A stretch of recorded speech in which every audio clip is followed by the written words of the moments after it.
Hello students, क्या हाल है सबके? बढ़िया। ग्रुप 16 एलिमेंट्स की स्टार्टिंग कर रहे हैं आज से। लास्ट वीडियो में आपको ग्रुप 15 एलिमेंट्स खत्म करा दिया था हमने। अब ग्रुप 16 एलिमेंट्स के स्टार्ट कर रहे हैं। ग्रुप 16 एलिमेंट जब मैं आपको चैप्टर स्टार्ट करा रहा था तो उसमें बताए थे कौन कौन से एलिमेंट्स आते थे। उसमें एक बार रिकॉल करा देते हैं आपको एलिमेंट्स की लिस्ट। कौन कौन से एलिमेंट्स आते थे? सबसे पहला था ऑक्सीजन, सल्फर, सेलेनियम, टेलेरियम और लास्ट में आता था क्या? पोलोनियम। ये 5 एलिमेंट्स के बारे में हम लोग प्रॉपर्टीज़ पढ़ेंगे, इनकी अक्रेंस, इनकी फिजिकल प्रॉपर्टीज़, केमिकल प्रॉपर्टीज़ और फिर कुछ इंपॉर्टेंट कंपाउंड्स पढ़ेंगे ग्रुप 16 एलिमेंट्स के एक एक करके। तो चलिए स्टार्ट करते हैं अक्रेंस के साथ में। अक्रेंस, सबसे पहला पॉइंट क्या है? ऑक्सीजन। हमें पता है जो भी जितने भी एलिमेंट हैं अवेलेबल अर्थ पे, ऑक्सीजन सबसे अबंडेंट एलिमेंट है उसमें। सल्फर कहाँ मिलता है? अर्थ क्रस्ट में मिलता है, जिप्सम या फिर एप्सम सॉल्ट की फॉर्म में। टेलेरियम और पोलोनियम जो है मेटल सेलेनाइड्स और मेटल टेलेराइड्स की फॉर्म में मिलते हैं। और पोलोनियम जो है वो एक डीके प्रोडक्ट की तरह मिलता है, किसका? थोरियम या यूरेनियम मिनरल का। पोलोनियम को हम लोग रेडियो एक्टिव मेटल भी बोलते हैं, just like thorium and uranium. तो ये थोरियम और यूरेनियम का जब हम डीके कराते हैं, जब इनका थर्मल डीके कराया जाता है तो थर्मल डीके में पोलोनियम एक as a substituent by product की फॉर्म में बनता है। ये हो गई अकरेंस। जनरल कॉन्फ़िगरेशन की बात करें तो क्या होती है जिनका general configuration? NH2 NP4। Atomic और आयनिक रेडिया की बात करें तो डाउन द ग्रुप जाएंगे तो नंबर ऑफ शेल्स इंक्रीज होंगी, तो इसकी वजह से एटॉमिक और आयनिक रेडिया टॉप टू बॉटम जाने पे इंक्रीज होगा। आयनाइजेशन एंथैल्पी की बात करें तो आयनाइजेशन एंथैल्पी भी डिक्रीज होती है राउंड द ग्रुप जाने में। क्यों? कि राउंड द ग्रुप जाएंगे तो साइज बढ़ता चला जाता है एटॉमिक रेडियस का। एटॉमिक रेडियस का साइज बढ़ेगा, सॉरी एटॉमिक रेडियस बढ़ता चला जाएगा, यानी कि एटॉमिक साइज बढ़ता चला जाएगा। एटॉमिक साइज बढ़ेगा तो आउटर मोस्ट शेल जिसमें से न्यूक्लियस हमें निकालना है वो न्यूक्लियस से बहुत ज़्यादा दूर हो जाएगी, कम न्यूक्लियर चार्ज एक्सपीरियंस करेगी। तो it will be easier to remove the electron from the outer most shell as one goes from top to bottom down the group. ठीक है, तो आयनाइजेशन एंथैल्पी क्या हो जाएगी? डिक्रीज हो जाएगी। However the value of ionisation is low as compare to group 15 elements in corresponding periods. Group 15 से compare करेंगे तो कम होगी। ग्रुप 15 में ही समझा दिया था। ऐसा क्यों है? क्योंकि ग्रुप 15 की अगर हम बात करें तो ग्रुप 15 क्या होता है? कन्फिग्रेशन होती है NH2 NP3। अगर आपको याद रहा हो तो NH2 NP3 होती है। ग्रुप 16 की पढ़ने आ गए हैं अभी हम, तो ग्रुप 16 में क्या है? NH2 NP4। अब ये देखिए कि कौन ज़्यादा स्टेबल है, ये वाला या ये वाला। हाफ फिल्ड है ये और ये फुल फिल्ड है ये सिर्फ फुल फिल्ड है, ना ही हाफ फिल्ड है ना ही फुल फिल्ड है। तो इसे हाफ फिल्ड होने के लिए इसे एक इलेक्ट्रॉन क्या करना पड़ेगा? रिमूव करना पड़ेगा, एक इलेक्ट्रॉन लूज करना पड़ेगा। तो ये रेडिली क्या कर देगा? उस इलेक्ट्रॉन को लूज कर देगा और किस में कन्वर्ट होने की कोशिश करेगा? NP3 स्टेट में कन्वर्ट होने की कोशिश करेगा। क्या ये फर्स्ट इलेक्ट्रॉन को अपने को लूज करेगा? बिल्कुल भी नहीं करेगा, ये तो पहले से ही हाफ फिल्ड है। तो इसलिए हम बोल सकते हैं कि ग्रुप 16 की फर्स्ट आयनाइजेशन एंथैल्पी जो है वो ग्रुप 15 से क्या होती है? लोअर होती है, अगर कॉरस्पॉन्डिंग पीरियड्स में कंपेयर करा जाए तो। इलेक्ट्रॉन गेन एंथैल्पी की बात करें तो इलेक्ट्रॉन गेन एंथैल्पी क्या होती है? Tendency of an atom to attract the shared pair of electron towards itself. जो ज़्यादा इलेक्ट्रोनेगेटिव होता था, जो जिसकी जितनी ज़्यादा टेंडेंसी होती थी इलेक्ट्रॉन को गेन करने की, उसकी उतनी नेगेटिव इलेक्ट्रॉन गेन एंथैल्पी हुआ करती थी। जिसकी टेंडेंसी जितनी कम होती थी उसकी उतनी लेस नेगेटिव हुआ करती थी। तो वही हम बोलेंगे यहाँ पे, as we go down the group the value of electron gain enthalpy becomes less negative. जैसे हम नीचे जाते हैं ग्रुप में तो इसकी वैल्यू क्या होती चली जाती है? लेस नेगेटिव होती चली जाती है। क्यों? क्योंकि जैसे जैसे हम नीचे जा रहे हैं ग्रुप में क्या होता चला जा रहा है? एटॉमिक साइज बढ़ रहा है। एटॉमिक साइज बढ़ रहा है, इसका मतलब क्या है? ये न्यूक्लियस है तो 1 2 3 4 इस तरीके से बहुत सारी शेल्स हो गई। जिस शेल को इलेक्ट्रॉन गेन करना है, जिस शेल को इलेक्ट्रॉन अट्रैक्ट करना है अपने पास में, वो शेल न्यूक्लियस से बहुत दूर है, तो इलेक्ट्रॉन गेन कर नहीं पाएगी। वो ये कर पाएगी तो बड़ी मुश्किल से कर पाएगी। तो इसलिए इलेक्ट्रॉन गेन एंथैल्पी क्या है? लेस नेगेटिव है। जो इलेक्ट्रॉन्स को रेडिली एक्सेप्ट कर लेते हैं उनकी इलेक्ट्रॉन गेन एंथैल्पी बहुत नेगेटिव होती है। क्लास 11 में थर्ड चैप्टर जब पढ़ा रहे थे बताया था, जब हम left to right periodic table में जाते थे तो हैलोजन की क्या होती थी? सबसे ज़्यादा नेगेटिव इलेक्ट्रॉन गेन एंथैल्पी हुआ करती थी। इलेक्ट्रोनेगेटिविटी क्या होता है उसके बाद में? हाउएवर यहाँ पे एक और चीज़, however oxygen has less negative electron gain enthalpy than sulphur due to its compact size. अभी हमने बोला कि नीचे जा रहे हैं तो क्या होती है? लेस नेगेटिव होती चली जा रही है। इसका मतलब ऑक्सीजन, सल्फर, सेलेनियम, टेलीरियम, पोलोनियम इस तरीके से ऑर्डर में नीचे जा रहे हैं तो डिक्रीज होनी चाहिए थी, लेकिन लेस नेगेटिव होनी चाहिए थी, लेकिन ऑक्सीजन की लेस नेगेटिव होती है एज कम्पेयर टू सल्फर। आगे इससे आगे इन तीनों में फिर वो नॉर्मल ट्रेंड है। ऐसा क्यों है? क्योंकि ऑक्सीजन के पास में क्या है? एक कॉम्पैक्ट साइज है। ऑक्सीजन क्या दिखाता है? एनोमलस प्रॉपर्टी दिखाता है। ऑक्सीजन के पास में कॉम्पैक्ट साइज है, इस वजह से ऑक्सीजन की लेस नेगेटिव है, बाकी सबकी नॉर्मल ट्रेंड पे चलेगी। उसकी बात करते हैं बात इलेक्ट्रोनेगेटिविटी की। इलेक्ट्रोनेगेटिविटी सेम ही होती है ऑलमोस्ट इलेक्ट्रॉन गेन एंथैल्पी जैसी, वैसे पॉलिंग स्केल वगैरह पे मेजर करते हैं तो इलेक्ट्रॉन गेन एंथैल्पी डिक्रीज हो रही थी तो इलेक्ट्रॉन नेगेटिविटी भी डिक्रीज होती चली जाएगी। क्यों? क्योंकि मेटेलिक कैरेक्टर इंक्रीज हो रहा है, tendency to lose an electron बढ़ रही है, tendency to gain an electron नहीं बढ़ रही है, डाउन द ग्रुप जा रहे हैं तो इसीलिए। फिजिकल प्रॉपर्टीज़ की बात कर लेते हैं। पहले दो non metals just like 15 group, उसके बाद नेक्स्ट 2 मेटलॉइड्स और लास्ट वाला एक मेटल है। पोलोनियम एक रेडियो एक्टिव एलिमेंट है। रेडियो एक्टिविटी हमारे सिलेबस में नहीं है इसलिए हम यहाँ ज़्यादा बताएंगे नहीं, रेडियो एक्टिविटी आ जाएगी इसी क्लास में है, लेकिन फिजिक्स में पढ़ेंगे एटम्स एंड न्यूक्लियाई में, वहाँ ज़्यादा समझेंगे इसे। Melting and boiling point increase होता है जैसे जैसे कोई डाउन द ग्रुप जाएगा। नेक्स्ट क्या है, the large difference between the melting point and the boiling point of oxygen and sulphur may be explained on the basis of their atomicity. Oxygen exist as a diatomic molecule whereas sulphur exist as a polyatomic molecule. क्या बोल रहा है कि melting point और boiling point में oxygen और sulphur में काफ़ी ज़्यादा डिफरेंस देखा गया है। वो इसीलिए देखा गया है क्योंकि इनकी एटॉमिसिटी में फ़र्क है। ऑक्सीजन O2 होता है और सल्फर क्या होता है, सल्फर S8 होता है। तो ये डायटोमिक है और ये पॉलीएटॉमिक मॉलिक्यूल है। पॉलीएटॉमिक मॉलिक्यूल होने की वजह से इसके बॉन्ड ज़्यादा स्ट्रॉन्ग होते हैं, इसके बॉन्ड थोड़े वीकर होते हैं एज कम्पेयर टू S8, इसलिए S8 का हाई मेल्टिंग और बॉइलिंग पॉइंट है जबकि O2 का उतना हाई नहीं है। याद रखेंगे सब लोग इस पॉइंट को, इम्पॉर्टेंट है ये पॉइंट, क्वेश्चन बन सकता है यहाँ से। चलते हैं फिर केमिकल प्रॉपर्टीज़ पे। सबसे पहले एक ऑक्सीडेशन स्टेट। ऑक्सीडेशन स्टेट कौन कौन से एलिमेंट्स दिखा सकते हैं, -2 +2 +4 +6, ये सारे ऑक्सीडेशन स्टेट ये दिखा सकते हैं। ऑक्सीजन जनरली -2 ऑक्सीडेशन स्टेट दिखाता है और कभी कभी वो +2 का ऑक्सीडेशन भी दिखा सकता है, पढ़ाता है 11th क्लास में भी सुपर ऑक्साइड्स में, OF2 जैसे एग्जाम्पल हो गया।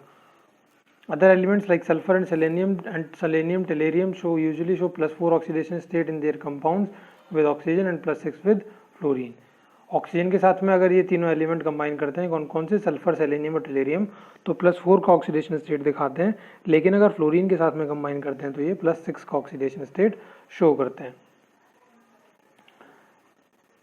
एनोमलस प्रॉपर्टीज़ की बात कर लेते हैं। ऑक्सीजन की एनोमलस प्रॉपर्टीज़ किस किस वजह से हैं, उसका स्मॉल साइज, उसकी इलेक्ट्रोनेगेटिविटी, उसके पास में D और F ऑर्बिटल्स अवेलेबल नहीं है जिससे वो अपनी कोवैलेंसी को एक्सपैंड नहीं कर सकता। ये सारे पॉइंट्स बताए थे 15th ग्रुप में कि हर ग्रुप के पहले एलिमेंट के एनोमलस प्रॉपर्टीज़ के लिए आप ऑलमोस्ट सेम पॉइंट्स लिख सकते हो। उसके बाद चलते हैं हाइड्राइड्स पे। ये एलिमेंट्स हाइड्राइड्स किस तरीके के बनाते हैं, H2E टाइप के हाइड्राइड्स बनाते हैं, जैसे आपने सुना भी होगा H2O वाटर होता है, H2S हाइड्रोजन डाइसल्फाइड होता है, डाइहाइड्रोजन सल्फाइड होता है सॉरी, ठीक है।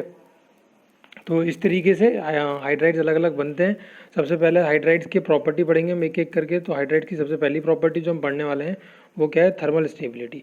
थर्मल स्टेबिलिटी क्या होती है, decreases down the group because of the increase in the size of the atom and hence the bond length increases.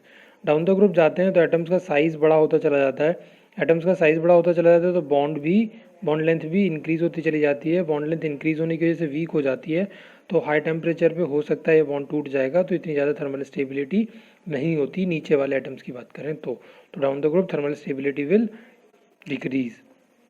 Acid character की बात करें तो क्या होगा, increases down the group because they easily dissociate to release H+ ions.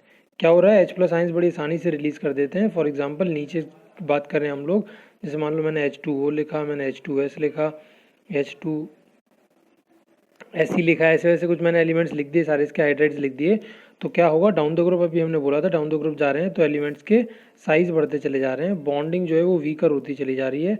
Bonding weak होगी तो it will be more easier to release H+ ions, और जो कंपाउंड जितना जल्दी H+ आयंस रिलीज कर देता है वो उतना अच्छा एसिड होता है। तो डाउन द ग्रुप जा रहे हैं तो डाउन द ग्रुप जाने पे क्या होगा, size increases, bond length increases due to which bond becomes weaker and there are more chances to lose H+ ions, so the compound will become more acidic down the group। तो acidic character down the group जाओगे तो increase होता चला जाएगा। I hope clear हुई होगी ये बात आपको। रिड्यूसिंग कैरेक्टर की बात करें तो रिड्यूसिंग कैरेक्टर का क्या मतलब है, रिड्यूसिंग कैरेक्टर से आपको ये समझ में आना चाहिए कि रिड्यूसिंग एजेंट की बात कर रहे हैं हम इनके लिए, ये रिड्यूसिंग एजेंट की तरह बिहेव कर रहे हैं। तो ये दूसरे का रिडक्शन कब करा सकते हैं, दूसरे का रिडक्शन दो तरीके से, दो बातों में करा सकते हैं। ये या तो ये क्या कर दें, उसे हाइड्रोजन दे दें, या उससे ऑक्सीजन ले लें। ये तो हाइड्राइड्स पढ़ रहे हैं हम, तो ये ऑक्सीजन तो लेंगे नहीं, ये क्या करते हैं, ये अपनी हाइड्रोजन दे के दूसरे का रिडक्शन करा देते हैं।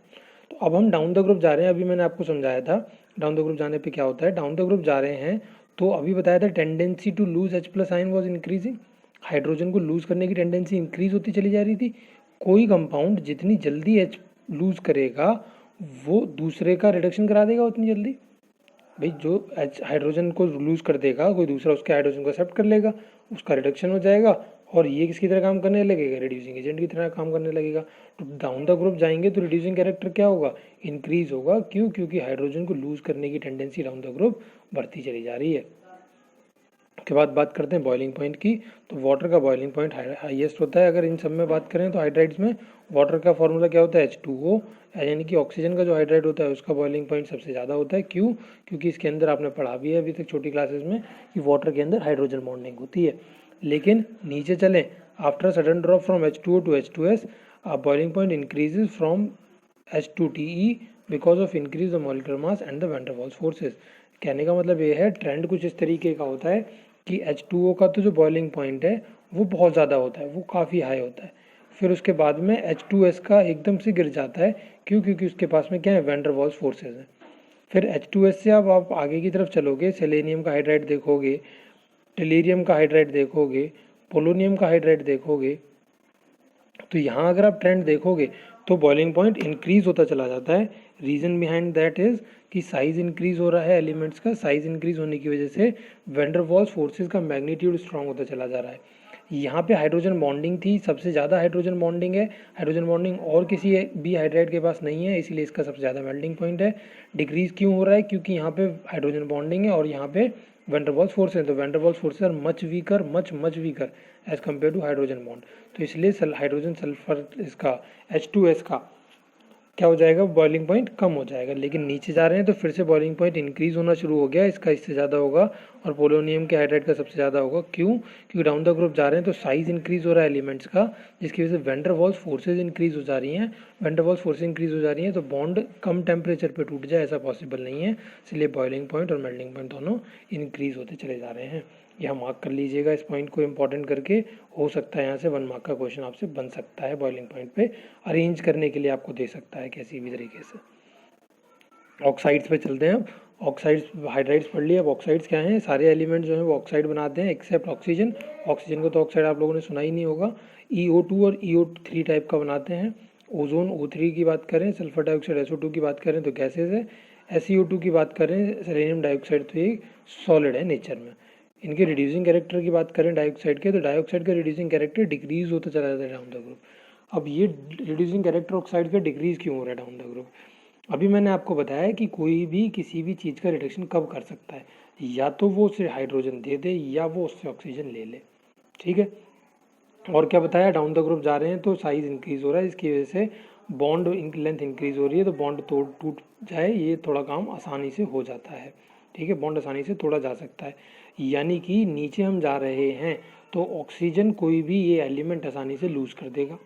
ये ऑक्सीजन लूज करेगा एलिमेंट, ऑक्साइड की बात कर रहे हैं तो ये ऑक्सीजन को लूज करेगा। ऑक्सीजन लूज करेगा तो कोई दूसरा एलिमेंट इसकी ऑक्सीजन को एक्सेप्ट कर लेगा। तो डाउन द ग्रुप जो एलिमेंट है वो आसानी से ऑक्सीजन लूज कर रहा है, कोई उसके ऑक्सीजन को एक्सेप्ट कर रहा है और उसका ऑक्सीडेशन हो जा रहा है। तो ये किसकी तरह बिहेव करेंगे, ये क्या रिड्यूसिंग एजेंट की तरह बिहेव करेंगे। इसने तो ऑक्सीडेशन करा दिया, इसने तो ऑक्सीजन लूज करके दे दी दूसरे को, तो ये तो ऑक्सीडाइजिंग एजेंट की तरह बिहेव करने लगेगा।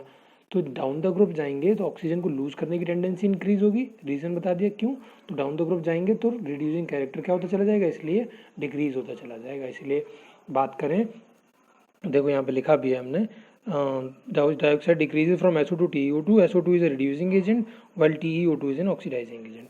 टेलीरियम के ऑक्साइड की बात करते हैं तो टेलीरियम का ऑक्साइड एक ऑक्सीडाइजिंग एजेंट हो जाता है, क्योंकि वो ऑक्सीजन लूज कर देता है और दूसरे को ऑक्सीजन दे देता है। इस तरीके से कहानी। दोनों तरीके की ऑक्साइड, चाहे SO2 EO2 या EO3 टाइप की हों, दोनों ऑक्साइड एसिडिक होती है नेचर में। ठीक, हैलाइड्स पे चलते हैं। हैलाइड्स 3 तरीके के हैलाइड्स बना सकते हैं, EX2 type, EX4 type, EX6 type. यहाँ पे E एलिमेंट है और X कोई भी हैलोजन है। स्टेबिलिटी इन हैलाइड्स की डाउन द ग्रुप जाओगे तो आप क्या होती चली जाती है, डिक्रीज होती चली जाती है। डाउन द ग्रुप ये हैलाइड्स क्या नहीं होते, स्टेबल नहीं होते due to the increase in size.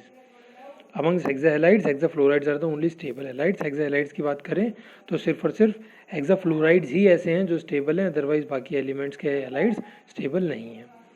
टेट्राफ्लोराइड्स की बात करें तो SF4 एक गैस है, सिलीनियम का टेट्राफ्लोराइड एक लिक्विड है, जबकि टेलीरियम का एक सेल्फ जो टेट्राफ्लोराइड है वो सॉलिड है। ठीक है, तो ये हमने ऑक्साइड्स के बारे में आपको पढ़ा दिया। ये आज हमने ग्रुप 16 एलिमेंट स्टार्ट करा, उसमें हमने आपको फिजिकल पहले उसकी जनरल कैरेक्टरिस्टिक्स पढ़ाई, फिर उसकी फिजिकल प्रॉपर्टीज़ कवर अप कराई और फिर उसकी केमिकल प्रॉपर्टीज़ कवर अप कराई। नेक्स्ट वीडियो में जब हम मिलेंगे आपको, तो हम आपको इन कंपाउंड इस ग्रुप 16 के इंपॉर्टेंट कंपाउंड्स पढ़ाएंगे, जैसे कि डाइऑक्सीजन, जैसे कि सल्फ़र, एलोट्रॉप्स ऑफ सल्फ़र, इन सब चीज़ों को पढ़ेंगे नेक्स्ट वीडियो में। ये वीडियो अच्छी लगी हो तो लाइक करिएगा, शेयर करिएगा इस वीडियो को। मिलेंगे नेक्स्ट वीडियो में। Take care of yourselves, bye bye.